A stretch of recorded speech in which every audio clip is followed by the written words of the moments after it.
It depends on what the change is. If it's a large organizational change, it has to be rolled out in a certain way. There is more than likely a protocol that has to happen within a large organization. So that realize stage, the very first stage of transformation, is what needs to be strategized. How are we going to say, here's the change, here's how it's impacting us, here's what needs to change, and what's the greatest outcome? It should be communicated in the very beginning stages of the change. Once the decision has been made, there's been a date set, a timeline, and now we bring in those questions for the team. Or it could even happen before the change has been implemented. If we do this change, what are the potential outcomes?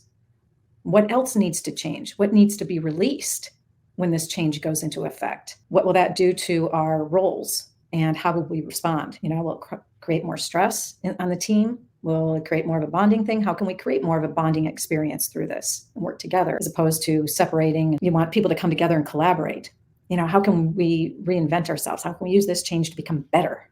And those are the brainstorm sessions and the visualizations that you want your team to have. They're exercises, and it requires a lot of awareness on your part as a leader and self-awareness on your team. You have to be the one to say collectively, here's what could potentially happen as we experience this change and the transformation process, because it's going to affect the community, the whole organization collectively.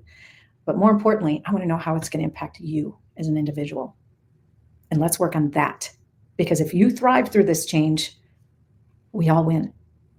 And so that's your role as a transformative leader.